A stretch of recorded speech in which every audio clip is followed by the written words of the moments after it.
All right, everybody, we'll go ahead and get started. We are live online. We have, it looks like, about 30 members online, and here in the room, there's another 10 or so. So we'll go ahead and get the presentation started. First, I want to thank Ben. He's doing the organizing of this meeting remotely. He's on vacation in Georgia. So Ben is organizing the meeting remotely. So Ben, I hope you have a good internet connection. Looks good. And a good vacation, of course, and a good vacation, right? I should add that. So today's presentation is of the fiscal year 22 budget, both the operational and capital budget. Every year there's kind of a different theme to the budget, and you can see this year we have it up there as HOTWIRE and the benefits of the bulk services. We're going to spend a fair amount of time talking about the HOTWIRE contract because that has the biggest impact on this year's budget.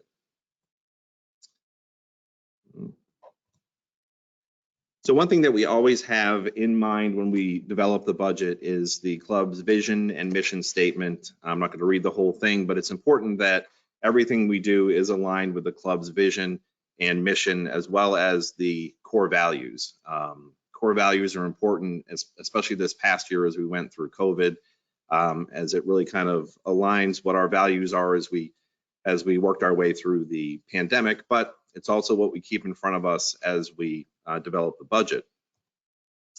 So the budgeting process for this coming year started back in June. So in June, the department managers put together their first draft of the budget. And then in July, myself and Debbie, the controller, meet with all the department heads to essentially challenge every line item. We go through line by line to determine the items that are going to make its way to the finance committee. Then the finance committee has its workshop. This year was on July 22nd. That's for a few hours. They go into a great deal of all of the department budgets. We have the department managers come in and present their respective budgets. And then from there, it turns over to the board. So the finance committee then recommends the budget to the board. This year, that was on July 29th. And again, another few hours in a workshop to review that. Then ultimately it goes to today for today's workshop. And then at the August 27th board meeting is when the board will vote on the budget plan. So this screen just shows the number of people that are involved getting us to this point. Obviously, it's myself and all of the management team that contribute to the budget. It truly is a zero-based budget, meaning we build it up every year. Some clubs have just a philosophy of a percentage increase, whereas ours is truly zero-based. We build it based on our operating plan.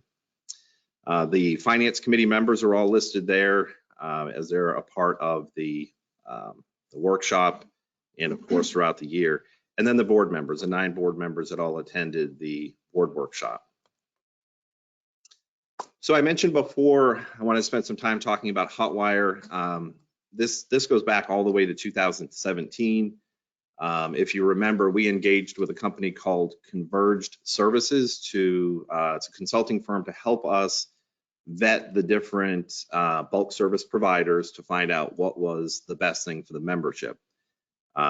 We then worked with Converged Services and the Communications and IT Committee for quite a long period of time as we looked at different vendors.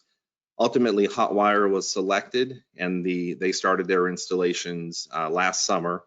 And then the new bulk contract with HOTWIRE began on December 1st of last year. So the goals of the Communications and IT Committee for the improvements that we were looking for with a bulk service provider are on the screen, and they're very obvious. The internet was the main thing, the high-speed internet over fiber optic. Improved customer service was a focus because there were certainly challenges with Comcast in that regard. Maximizing the value, and I'll talk about how we did that a little bit later.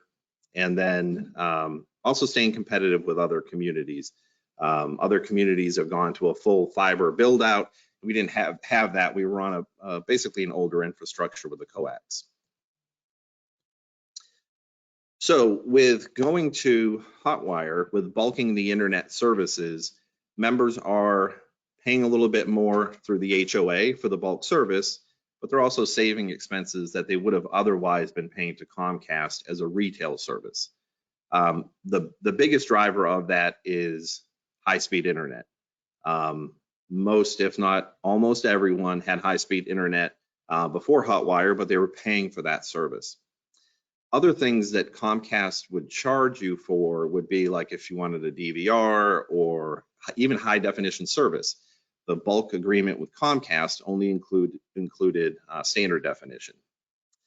So you can see from that grid below that's on the screen, if you can see that, the average member savings is about $46 per unit per month. So for the comparison you see in the chart, we show 2020 versus 22, because 21 is the transition year. In 21, we had Comcast for a couple of months and then HOTWIRE. So for comparison's sake, you can see that the bulk agreement back in 2020 with HOTWIRE was about $44. The bulk agreement next year comes out to $78. The average retail spending of the members was $80 per unit per month. And that's not just an estimate. We actually had the raw data from Comcast. So when we worked with Converged Services, they were able to attain from Comcast, not individually, but in total, what services the members had. So we could determine how much members were saving. Not just to determine savings, but it was also to determine what type of services should be bulked. For example, we had probably 20-25% of the members that had HBO. Well, that doesn't make sense to bulk a service that only 25 people have or would use. But we know there was a certain level of internet speed that was being used by most members. So that's what gave us the information to know what to bulk. Before the meeting started, I was just talking to Mr. Henry about my example when I moved. I moved from an HOA that had bulk Comcast, just like you all had here before, into another HOA that has HOTWIRE. And I'm saving upwards of about $100 a month because of the services that are bulked. So in this example here, the average that the members are spending back with Comcast was $80 a month. So their total spending per month for internet and TV was $124 versus now looking at this fiscal year 22 where it's $78. So that's where that average savings of $46 per unit per month. So as we went through the budget workshops, a lot of the committee and board members said, well, I'm saving a heck of a lot more than $50. So Mr. Graziano and actually Mr. Ford said, you could use us as an example. And so we did that. So this is actually a screenshot of Mr. Graziano's prior Comcast bill. So Mr. Graziano is saving about $90 per month, and Mr. Ford, through his math, was at about $81 per month. So again, we're just reminding everyone of the savings that you've had since we switched over to HOTWIRE, because obviously, as shown here, we're paying more in the bulk service. We're going from 44 back in 2020 to 78 next year. But again, that's more than offset by most homeowners.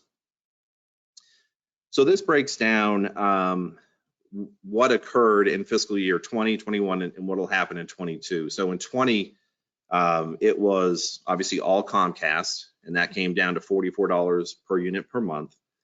In fiscal year 21, we had 2 months with Comcast. Again, that was TV only.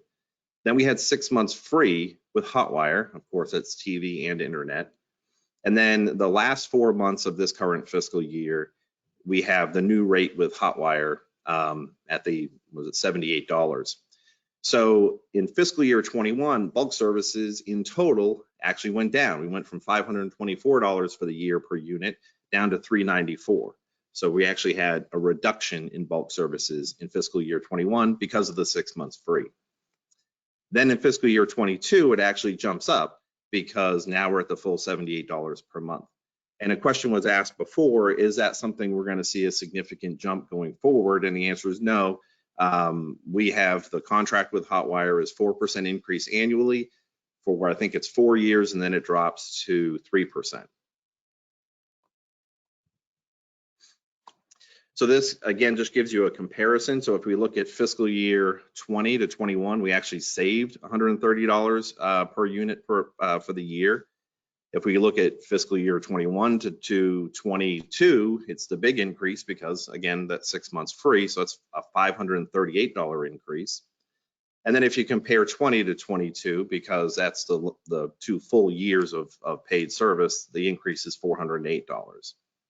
So my point of all this, it's not a HOTWIRE meeting, but my point of all this is, one, to remind everyone of the savings that you have because of HOTWIRE.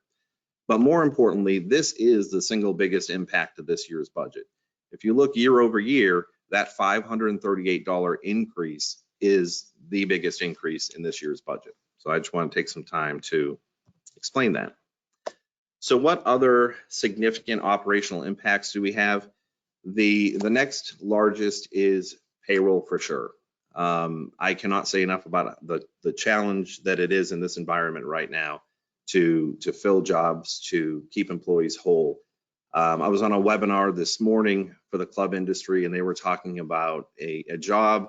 The typical increase right now for a job at $12 an hour is now $14 an hour. It's a $2 increase, not a huge amount. I mean, a full-time employee works 2,080 hours a year. You think, okay, $2, that's only, cost the club another $4,000. But we have a lot of employees in the kitchen, golf course maintenance, that are around that number. And when you're looking at retaining employees, when some of those employees are seeing an increase of, that $2 increase is what, 17%. So that's significant. So that $337,000, about half of that is 3% merit increases. So the budget assumes an increase in January for merit increases, meaning they have to earn that 3%. The other half of that are labor market adjustments for what I was just talking about with cooks, especially is a very challenging position to fill. Golf course maintenance, gate access is another job at that kind of entry-level pay, where to bring in a new employee costs you actually more than an employee that may have been here for 5+ years, maybe even 10 years. So the labor shortage is very significant. On that webinar, they also mentioned that some states are now doing prison programs so that they're training for hospitality. So they're training inmates for hospitality work so that they have immediate jobs when they get out to work in hospitality. So we're trying not to bring inmates in to provide their service at the club, but it just shows how desperate and dire it is. One of the things that happened during COVID was people were out of the hospitality industry, food and beverage specifically, both in front and back of the house, and they don't want to go back. They found other means and ways of making money. Sometimes that's through the federal government, and they're less and less are going back into the hospitality industry. So those are really the two big drivers. We've got the HOTWIRE agreement and then labor. The rest is, some small numbers up and down. The club insurance, that club insurance went up 16%. That's $28,000. We were fortunate to even get it 16, believe it or not.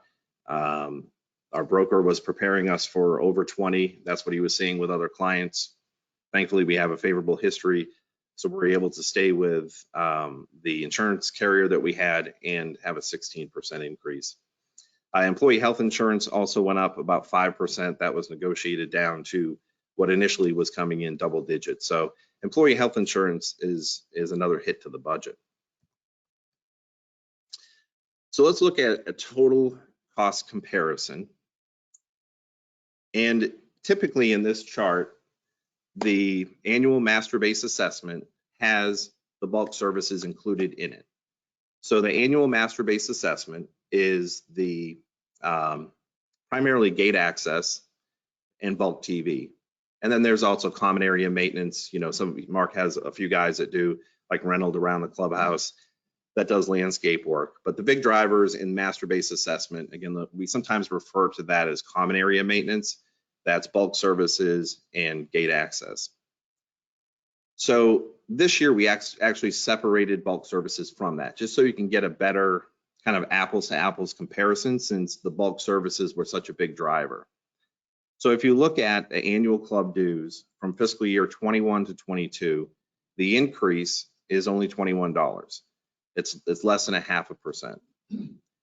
The increase in the master base assessment or common area maintenance, excluding bulk services, is an increase of $47 per unit per year. So that's about a 4.5% increase. The bulk services, which I've already spent a lot of time on, obviously that's a much more significant number, which is why we wanted to show that by itself. The annual F&B service charge is not assumed to have an increase, that's flat. The capital reserve assessment at 5% is an increase of $65. And of course, the clubhouse renovation dues remains the same without an increase there. So the total increase is $671, but again, $538 of that is all because of the bulk services. So without the impact of the significant increase in bulk services, the total cost of ownership would have been 1.4%. Obviously, with the bulk services included, it's 6.9, but had that been flat, we would actually only be looking at a 1.4% increase in our cost of ownership. So how do we do that? We go through every line item, but there's a balance between user fees and the dues. And this is something that we look at every year. Now, user fees would be point of sale, dining, food and beverage, and golf shop are the primary drivers, obviously. Food and beverage is a little easier because that can be adjusted as we go. Right now, is just as you're seeing in the grocery store, we're seeing prices that are hiking. And as we adjust menus, we can customize the menus accordingly, adjust pricing accordingly. Golf a little bit different, balancing that because that's something that goes into the budget. So this budget includes an increase of $1 on the cart fee for 18 holes and 50 cents for 9 holes. And on the guest fee, $2 on 18 and $1 on 9. Then this is after we've reviewed what other clubs are charging, obviously. We haven't had an increase in a few years, and we look at what other clubs are charging for guest and cart fees. The most significant increase was an increase on the reciprocal fee. This obviously doesn't have an impact to the Stonebridge members because this is reciprocals coming here, but on 18 holes, we increased that $4 and on 9, $2. So in October and November of 2021, we will do a trial to continue to offer walking on the golf course. One of the things that came out of COVID was members enjoyed walking the golf course. The Golf and Green Committee has spent a lot of time talking about this over the past year. And the thought was we haven't seen it in peak season with 8-minute split tee times. So that's what we'll do in October, November. We'll try to allow walking at that time. We have adjusted the pricing to be a little bit more in line with what other clubs charge. So beginning in October, we'll go $18 for 18 holes. This is walking, and $10 for 9 holes. And then after the 2-month trial period, the Golf and Green Committee will review it, see what the impact was to pace of play as a primary driver.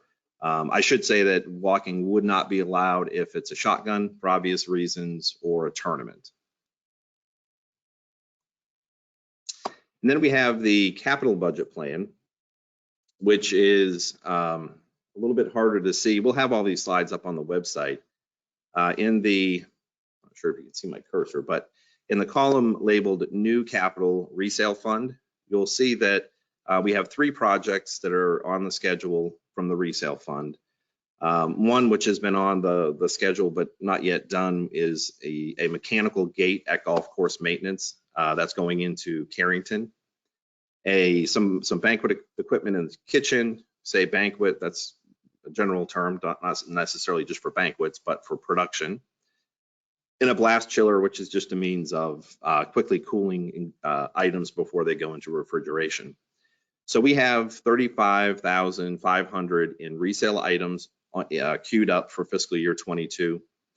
We project our fiscal year 21 ending balance to be a little more than 93,000. We're also projecting that through the resale fee, we'll have another 177,000 coming in. Obviously, that's just a projection. We don't know where resales will go. There's a lot of resales right now. I think Katie said this morning we were at 64. That's calendar year. So that's a lot more than usual. Typically in a full year, we're at about 40 to 45 resales. So that resale fee is just a projection. But taking ending year balance, the contribution through resales, we think that we will end the fiscal year 22 with a balance of roughly 235,000 in that resale account. The next column over is the master capital reserves. So there are typically we have more that is planned in a fiscal year, but in 22, obviously in anticipation of fiscal year 23, we're not proceeding with some of those things because we don't need to replace a treadmill that might get replaced the following year. So some of those things are deferred because of the anticipation of the renovation plans. So the first section up above are where it says total leases at 367,000, mostly golf course maintenance and the golf cart fleet lease. So that's a good portion of the capital spending in fiscal year 22. And then the other items are basically allowances that we have through the capital reserves every year. So that's small wares and F&B, computer equipment, and some landscape replacement. The only item that's actually added to those allowances is the one you see there for 40,000, and that's an irrigation pump and motor that Mark will likely need to do next year. So the total for the master capital reserves, the spending comes to 441,000. Again, most of that is the recurring leases. Our projected ending year balance at the end of this year is 1.1 million.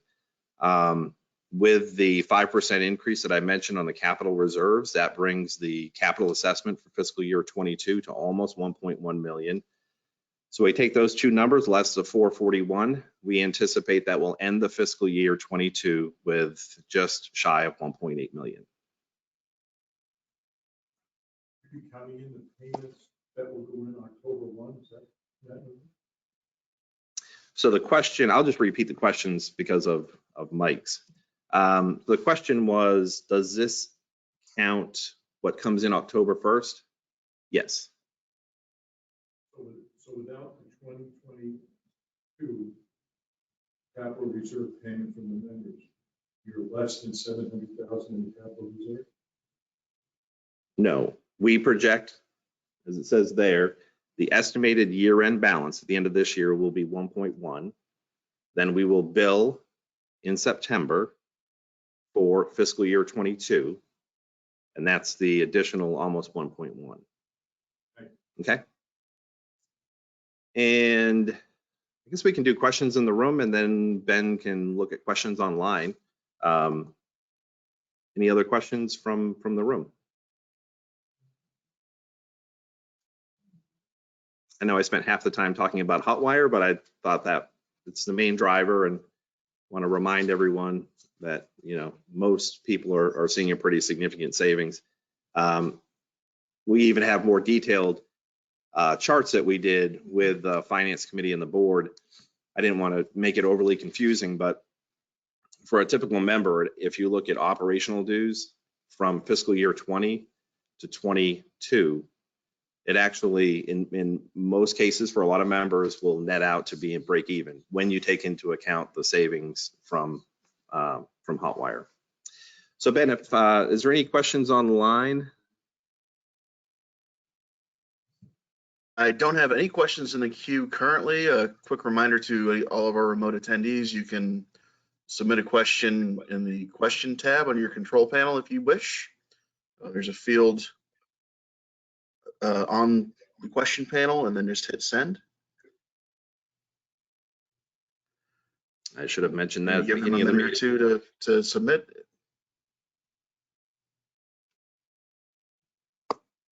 Anyone else in the room? No? I have two questions. Sure, go right ahead. The first question on the insurance. Many of us here have lived through two major hurricanes.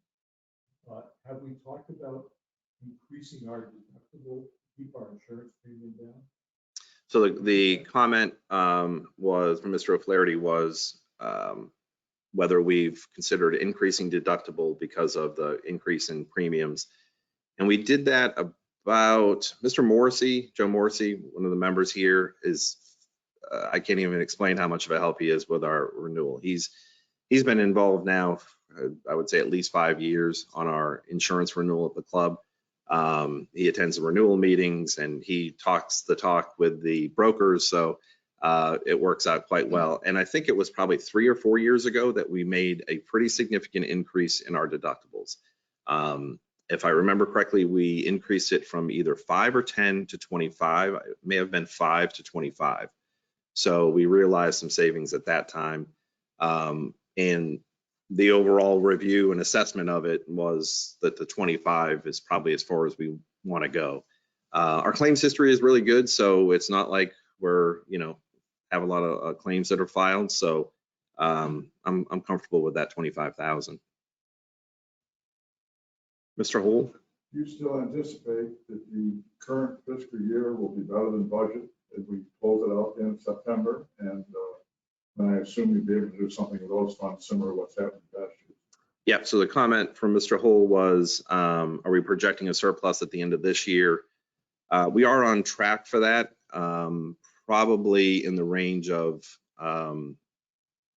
80 to 100,000, somewhere in that range of a surplus. So, we still look at our reforecast each month as we have new month actuals coming in. So we do project that there'll be a small surplus at the end of the year. Mr. Baker? One of the things, Tim, that I noticed with insurance companies, to increase the premium, they increase the value of the property. How much did they increase the value of our property? They did. You're absolutely right. So the comment from Mr. Baker, who has an insurance background, was one of the ways that they hike up the insurance rate is because they're increasing the value. And I don't want to take a guess at it. If Mr. Morrissey was online, I'm sure he could tell you right off the top of his head, but there was an increase in values. I can look it up for you and let you know. Because there seems to be a tendency that they'll do it that way, and sometimes you can back it back down to save on premium dollars as well. We don't have to always accept that. No, and Mr. Baker mentioned that we don't have to accept that increase in values. No, we go through every line item. So we have a list of all of the assets and we go through it line by line. We're careful that it's in line with our reserve study as well, so that we're not underfunding, I guess would be the way to put it. But that's something we look at every year as we do the renewal. We've been with insurance called it's a Bollinger program. It's specific to golf and communities, and they're actually not even writing new policies in this area because of the risk. The likelihood of having a total loss is almost non-existent. Right. So you have to insure typically to at least 80% of value, so you can back that down quite a bit. Yeah. I know Mr. Morrissey really dives into every nook and cranny of that. Well, I don't see any other questions online. Do you? Nope, no questions submitted online. All right. Well, thank you all for coming. I do have a handout. Yes, Mr. One more O'Flaherty. question. Yeah, you said 2. You already used both. On employee health, Yes. our wages now have gone from the $7 or $8 an hour up to $14 to $16 an hour. How is our health insurance structured for employees? Do they pay a portion or do we fund it 100%? Good question. So Mr. O'Flaherty's comment was about employee health insurance and how that is paid. The club pays the greater portion of the insurance, but all employees pay a portion of their insurance. What was that? Percentage? Well, it varies. We have 3 different plans, so it probably averages out to, don't hold me to this, I would say employees probably pay about 10%, 10 to 15, depending on the type of plan. That's for the employee themselves. And then if they add on family, spouse or family, they pay 100% of spouse and family. This is just for the employee. And we've actually, our claims history is so good on our health insurance that we're actually entering into a new program with Florida Blue, which is our health insurance, and we'll have an opportunity for rebates, which is almost unheard of in health insurance, maybe common in workman's comp, but we'll actually be able to potentially get some rebate back depending on how our history is during fiscal year 22. Unfortunately, if we do get a rebate, it wouldn't hit until fiscal 23, but that program's in place now too. So that's a great benefit. All right. Well, with that, thank you for attending. And if you have any questions about HOTWIRE or anything else, you can let me know. I have a handout for those that are here, and then we'll post a handout up on the website, okay? Thank you, everybody. Thanks, Ed. Thank you. You avoided the rain?